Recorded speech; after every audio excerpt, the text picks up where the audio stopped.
우리 삶을 움직이는 뉴스, 중심 잡힌 시선으로 전하겠습니다. 황보선의 출발 새아침. 네, 황보선의 출발 새아침 4부 시작하겠습니다. 김광진 전 청와대 청년비서관 만나볼 텐데요. 곧 지금 유튜브에 YTN 라디오 검색하시면 보이는 라디오로도 함께 하실 수 있습니다. 보니까 벌써 김광진 전 비서관 팬들이 많이 들어오셨습니다. 채팅창에 글도 남기고 계시고요. 바로 지금 만나보겠습니다. 자, 안녕하십니까? 예, 안녕하세요. 김광진입니다. 네. 자, 먼저 원래 2019년 여름이었죠? 처음에 청와대에 들어가신 거가?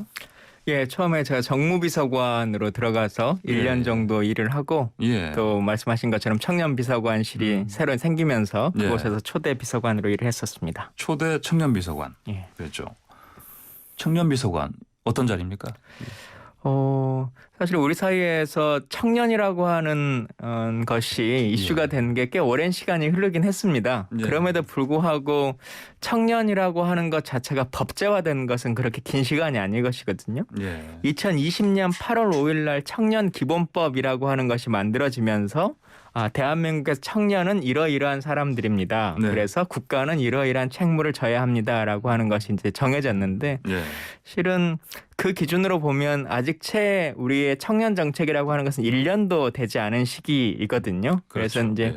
청년 기본법에 따라서 국가의 책무를 이제 수행해야 되는 의무를 국가가 졌고 그를 위해서 기본적으로 보자면 이제 정부의 부처를 만들어서 그 역할을 하는 것이 이제 필요한 것일 텐데요. 예. 아직은 청년부나 청년청 이런 이제 정부 조직은 갖추지 못했습니다만 그래도 여러 부처에서 같이 하고 있었던 청년 정책들을 포괄하면서 종합적으로 네. 조율하는 일들을 청와대 청년비서관실에서 해왔었습니다. 그렇군요. 청년청 얘기 나왔으니까 그거 꼭 필요하다고 보십니까? 꼭 청년이라고 하는 것을 따로 대상화하는 것이 필요하냐 아니냐라고 하는 것은 논쟁의 여지가 있다고 생각합니다만 우리 사회가 새로운 세대를 준비하는 것에 있어서 기존의 관행과 관습대로만 해서는 안 된다라고 하는 것에는 많은 분들이 공감하실 것 같고요. 인구로만 봐도 19세부터 34세의 분들이 1,000만 명이 넘습니다. 그래서 19세, 34세가 그렇고 39세 정도까지로 확장하자면 거의 인구의 3분의 1 정도가 차지하는 것이기 때문에 새로운 대한민국의 미래를 어떻게 준비할 것인가라고 하는 고민을 하는 곳이라고 생각하시면 될 것 같습니다. 그렇군요. 알겠습니다. 자, 그리고 이 김광진 청년비서관 그 후임으로 박성민 비서관이 들어온 거죠? 예. 박성민 비서관 발탁 배경 좀 아시는 게 있습니까? 사실 청와대 비서관의 그 임명이라고 하는 것이 특별한 배경을 요한다라고 볼 수는 없을 거라고 생각합니다. 그리고 특히나 문재인 정부의 인사는 열린 인사로 되어 있기 때문에 지금 거의 대부분의 공직과 관련해서 인사 추천은 다양하게 누구나 이제 낼 수 있는 상태이고요. 최종적인 이제 결정을 하는 것은 좀 다른 문제겠습니다만 특히 청와대 비서관이라고 하는 자리는 대통령께서 그 시기에 나의 업무를 잘 보좌할 수 있는 사람을 선정하시는 자리이기 때문에 제가 이제 처음 청년 비서관을 맡아서 일을 했습니다만 이제 두 번째 청년 비서관에게 요구되는 업무 롤이라고 하는 것이 또 다를 것이고요. 그래서 그것에 합당한 인사를 대통령께서 선정하시는 것이다 이렇게 보여집니다. 제 학생이고 25세이고 이제 비서관 자리가 1급 아니겠습니까? 자, 그래서 또 일각에서는 이게 또 이준석 신드롬, 국민의힘 당대표 여기에 편승하는 거 아니냐 이런 비판도 있는데 시기 자체로 보면 사실 청와대 인사라고 하는 것이 인사검증의 시간을 고려했을 때 이준석 현재 당대표께서 당대표에 당선되기 전부터 이미 인사검증은 돼 있었다라고 보시는 게 맞을 것 같고요. 다만 이준석 신드롬이라고 하는 말씀을 주셨는데 그게 단순히 이준석이라고 하는 개인이 가지고 있는 것이 아니라 지금 시대의 한국 사회에서 특히나 보수의 대표성을 가지고서도 많은 분들이 그 새로운 변화를 요구한다라고 하는 것에 관점으로 좀 봐주신다면 여야 모두 혹은 정부 안에서도 새로운 시대를 준비함에 있어서 우리의 역할들은 뭔가라고 하는 것에 있어서는 더 적극적으로 참여할 필요성이 있다고 생각하고요. 문재인 정부에서도 청년들의 사회 참여 그리고 정책 결정에 참여에 있어서 그 역할을 확대하기 위해서 많은 노력을 해왔고 이미 154개의 위원회, 정부위원회에 34세 이하의 청년 당사자가 직접적으로 위원으로 참여할 수 있도록 법제화되어 있고 관보에 게시까지 되어 있는 상태입니다. 자, 그런데 우리 보통 그 공신이라고 줄임말, 공부의 신이죠, 이게 뜻이.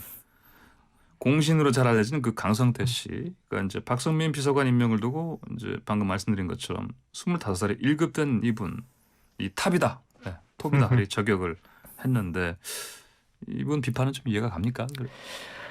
물론 기존의 관행과 관습으로 보면 1급이라고 하는 자리에 있어서 이분이 가지고 있는 경험과 뭐 여러 가지 지식들이 다 동등하다고 볼 수는 없을 거라고 생각합니다. 다만 우리가 일반적인 공무원의 선출 방식과 별정직 혹은 민간 개방직이라고 하는 공무원의 직위를 따로 두고 있는 특성이라고 하는 것을 좀 감안할 필요성이 있다고 생각하는데요. 그러니까 별정직이라고 하는 것을 통해서 정무적인 상황들 그리고 그 시기에 국민들이 요구하는 여러 감수성들을 정책 결정에 입혀보자라고 하는 것이 이 제도를 갖추고 있는 것이기 때문에 뭐 예를 들면 꼭 청년 비서관의 문제만이 아니라 그러면 청와대 다른 비서관은 어떤 능력과 기술을 갖춰야 되는 것이냐 아니면 정부 부처에서 1급이나 2급을 하신 분들만이 청와대 비서관을 할 수 있는 것이냐라고 해본다면 그건 좀 다른 관점으로 봐주셔야 될 것 같고요. 그러니까 앞서 제가 잠깐 설명드렸습니다만 처음 청년 비서관실이라고 하는 것이 만들어졌을 때는 뭐 제가 가지고 있는 조금의 달란트 등을 통해서 이것을 정부 부처에 조금 더 법제화하고 제도화하는 일을 중심으로 해왔다면 그게 저의 강점이긴 했습니다만 저의 단점으로 쳤을 때는 저도 벌써 이제 40이 넘었기 때문에 지금 소위 말하는 MZ세대의 분들이 생각하는 여러 가지 문제점, 사회적 요구 이런 것들에 즉각적으로 응답할 수 있는 것은 제가 좀 떨어졌을 수 있습니다. 그래서 그런 것들을 좀 더 적극적으로 보완할 수 있는 사람이 지금 시기에는 대통령 곁에 필요했다라고 저는 생각합니다. 그렇군요. 자, 지금 김광진 전 청와대 청년비서관과 지금 얘기 나누고 있는데 방금 유튜브 보이는 라디오 채팅창에 이런 질문이 들어왔어요. 보니까 박성민 비서관을 추천한 사람은 누구인가요? 앞서도 잠깐 말씀드렸는데요. 청와대 인사라고 하는 것에 대해서 추천은 다양하게 이루어집니다. 그리고 그 추천이 꼭 한 명에게만 이루어졌다고 보여질 수는 없는 것이고요. 다만 최근 들어서 이철이 이제 정무수석께서 여러 방송에 나오셔가지고 본인이 뭐 책임지겠다 뭐 이제 이런 유의 말씀을 하시면서 본인이 직접적으로 인사 추천을 하고 뭐 그 권한을 행사하신 것처럼 말씀하셨습니다만 최종적으로는 대통령의 비서이지 정무수석의 비서는 아니다라고 하는 말씀을 다시 한번 명확히 드리고요.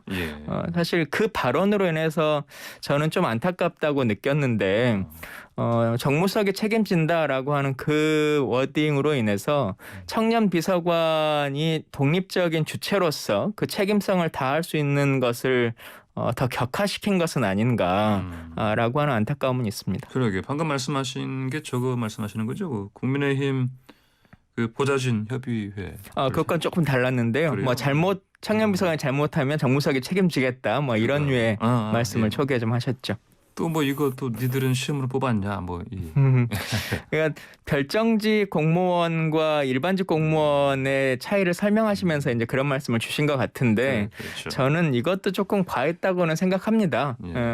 아무래도 시달리다 보니까 이렇게 근데 얘기를 한 것 같은데 사실 지금 시기에 청와대뿐만 아니라 국회에 있는 많은 보좌진들도 기회의 빈곤 안에서 그리고 그 역할을 찾아내기 위해서 참 다양하게 본인들의 노력을 쌓아가고 있거든요. 그리고 이철희 수석께서 94년도 정도에 이제 국회 보좌진을 하셨는데 벌써 한 25년이 훌쩍 넘은 시기 아니겠습니까? 그래서 사실 어찌 본다면 이게 청년 비서관이 직접적으로 대통령한테 필요한 이유일 수 있는데 지금의 정책 결정권자 분들이 내가 20년 전에 그 일을 해볼 때에는 소위 말하는 라떼는 말이야 예. 라고 하는 것으로 어떤 것을 사고하는 것이 아니라 지금 시기에 국회 보좌진들은 이렇습니다. 지금 시기에 방송국에 일하는 분들은 이렇습니다. 우리의 삶과 우리의 요구는 이렇습니다라고 하는 것을 바로 전할 수 있는 것. 그게 청년 비서관의 목적이라고 생각합니다. 예. 자, 김광진 비서관께서는 문재인 대통령이 그 당대표하던 시절이었죠. 그때가 19대 국회죠. 그때 그 국회의원 비례위원으로 활동하셨죠. 예, 같이 예. 국방위원으로 활동하기도 했었습니다. 뭐 그래서 언론에서는 흔히 뭐 친문 대표적인 친문이다 이렇게 얘기를 하는데 그렇게까지는 분류가 잘 되는 것 같지는 않은데요. 예. 대통령 잘 모시려고 노력은 하고 있습니다. 예, 그렇군요. 알겠습니다. 그리고 그때 이제 2014년 이제 해군본부 국감장에서 그때는 또 문재인 의원이 당시 빨리 대통령이 돼야 된다 이런 얘기를 하셨는데 근데 정말 근데 그분이 대통령이 됐습니다. 예. 참 오래전 얘기이긴 한데요. 사실 예. 그때 맥락은 군 인사에 대한 문제를 지적하면서 이 예. 발언이 나왔었는데 군 인사라고 하는 것이 결국은 군 통수권자만이 하실 수 있는 어떤 역할이기 때문에 당시 박근혜 정부의 군 인사의 난맥에 대한 지적을 하면서 나온 예. 발언이다 이렇게 이해하시면 될 것 같습니다. 아, 그렇군요. 그러면 혹시 그 옆에서 겪으신 곁에서 다 겪으셨는데 문재인 의원과 문재인 대통령 좀 차이가 있었습니까? 심성 자체는 변화하시지 않으시는 것 같습니다. 다만 이제 업무 강도라고 하는 것이 당대표 시절과 대통령이라고 하는 자리의 무게감이 네. 또 많은 차이가 있기 때문에 그런 면에서 보면 대통령도 참 힘드신 직업이다 이런 생각이 들긴 합니다. 예, 그렇군요. 자, 또 이제 문재인 대통령 최근 인사 이 따라서 이제 뭐 인사 문제 때문에 비판을 많이 받고 있는데 좀 문제는 있다 없다 어떻게 보십니까? 얼마 전까지 청와대에 있었던 사람으로서 이 비판을 바로 말할 수는 없을 것 같은데요. 다만 점점 현대 사회의 전문성이라고 하는 것이 더 넓어지면서 모든 것을 다 관장할 수 있는 인사라고 하는 것은 없을 거라고 생각합니다. 해양 전문가라고 하는 해수부장을 뽑는다면 물류 전문가가 있을 수도 있고 수산업 전문가가 있을 수도 있고 항만 전문가가 있을 수도 있는 건데 항만 전문가를 뽑으면 나머지 분야는 잘 모를 수밖에 없는 것이죠. 그래서 모든 걸 만족하는 인사는 있을 수 없다라고 하는 것은 이게 좀 감안해 주셨으면 좋겠다는 부탁을 말씀을 드리고 다만 대통령께서는 또 한 번 사람을 믿으면 오래도록 그분이 역할을 다 하실 수 있도록 하는 그 성품이 좀 있으시기 때문에 예. 그런 것에서 국민들이 기존의 관행대로 뭔가 잘못이 있으면 빨리빨리 인적 쇄신을 하고 교체하고라고 하는 것에 대한 기대감들이 좀 있으신 것 같은데 예. 그거는 인사권자의 업무 방식 중에 하나이실 수는 있다 이렇게 생각합니다. 그렇군요. 자, 근데 최근에 그 야권의 대선 후보들요, 그 유승민 전 의원, 하태경 의원이 여성가족부 폐지를 공약으로 지금 들고 나왔습니다. 폐지하는 게 맞습니까? 사실 어떤 정책이나 국가기관이라고 하는 것들도 다 생애 주기가 있기 때문에 변화의 필요성은 있다고 생각합니다. 여성가족부도 만들어진 지 이제 벌써 한 25년, 30년 가까이가 이제 흘러가는 시절이어서 기존처럼 하는 것이 가장 좋은 거다 이렇게 말씀드릴 수는 없을 것 같습니다. 다만 우리가 해경청 해체의 모습을 한번 본 적이 있는데요. 결국은 해체라고 하는 걸 선언해도 그 업무를 볼 곳은 바로 또 필요한 것이거든요. 그래서 여성가족부가 현재 어떤 문제점을 안고 있는 것인지 좀 역으로 생각해 본다면 실질적으로 여성가족부는 집행 권한을 갖지 못하고 그냥 부처를 간섭하는 정도의 수준으로 존재하기 때문에 우리가 기대하는 성과를 좀 못 내는 것이 아니냐. 그러면 제대로 일할 수 있게끔 만들어주는 것도 방법일 수 있는 것이고요. 다양한 길들은 열어볼 수 있을 거라고 생각합니다. 그런데 좀 이곳은 정치적으로 마음에 들지 않으니까 해체하고 폐지하자라고 하는 것만이 정답일까라고 하는 것에 대해서는 좀 진지하게 고민하시고 그럼 그 업무는 어떻게 할 것인가에 대한 대안도 필요하지 않을까 싶습니다. 뭐 대안들은 얘기는 한 것 같은데요. 어쨌든 그리고 그 여당 쪽 주자들 가운데요. 그 양승조 충남도지사가 대선 공약으로 육군 병장 월급 210만 원 주겠다 이렇게 얘기를 했습니다. 현실성 있다 보십니까? 통상 가장 많이 얘기해도 이제 최저임금 기준으로 많이들 하시는데 210만 원이라고 하는 이제 기준을 주셨는데요. 예. 사실 이 문제는 이건 제 개인적인 주장이고 생각인데 예. 현실성이 없을 이유는 없다고 생각합니다. 정책 결정권자가 결심의 문제인 것이고요. 네. 국제기구인 ILO도 우리나라의 징병제 장병들에 대해서 노동권을 인정하라라고 하는 요구들은 계속해 오고 있고 예. 상식적으로도 기본적인 급여를 주면서 그 일을 할 수 있도록 하는 것 이거는 국가가 바로 좀 시행해야 되는 것은 아닌가 이런 그래요. 생각을 갖고 있습니다. 딱 이 액수는 아니더라도. 예. 예. 그리고 자 이른바 그 이대남 열풍이요. 이대남 열풍 이게 왜 일고 있다. 어떻게 보십니까?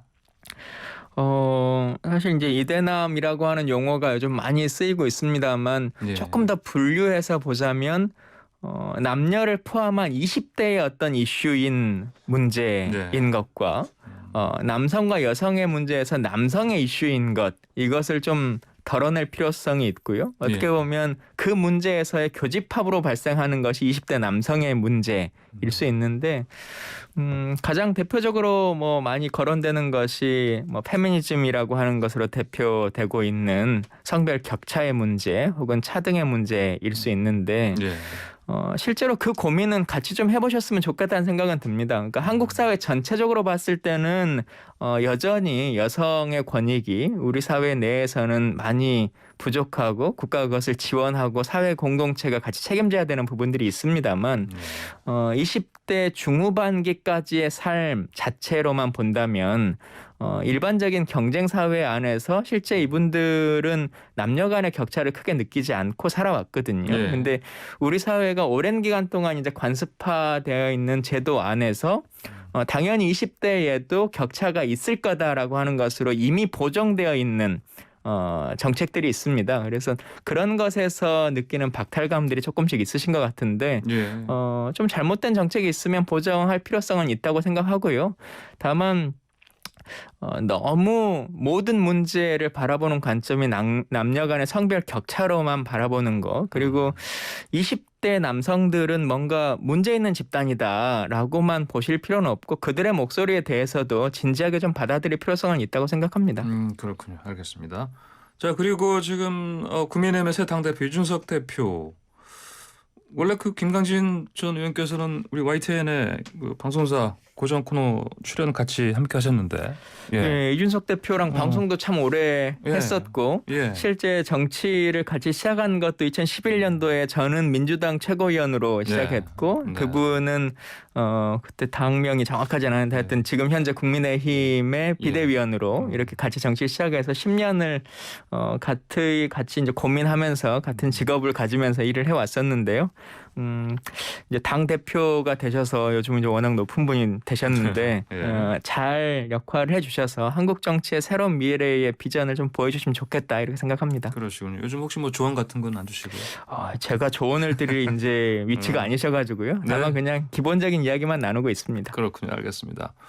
자, 좀 시간이 다 돼가는데 혹시 참 그 이전에 문재인 대통령 이동하시면서 혹시 라디오 들으시는 거 보신 적 있어요? 그건 제가 같이 막 이렇게 다니지 않아서. 그래요? 그렇군요. 알겠습니다. 자, 이제 52분 44초. 마지막으로 간단하게요. 그 지금 요즘 어떻게 청와대 생활 접고 나오셨는데 어떤 계획이 뭡니까? 뭐 어떤 일을 할까라고 하는 많은 고민은 하고 있습니다. 또 대선의 시기이고 하기 때문에 뭐 방송을 통해서든 어떤 자리를 통해서든 제가 해야 될 공공재로서의 역할 충실히 하겠다 이렇게 생각합니다. 네, 알겠습니다. 오늘 말씀 잘 들었습니다. 고맙습니다. 예, 감사합니다. 네, 지금까지 김광진 전 청와대 청년비서관이었습니다.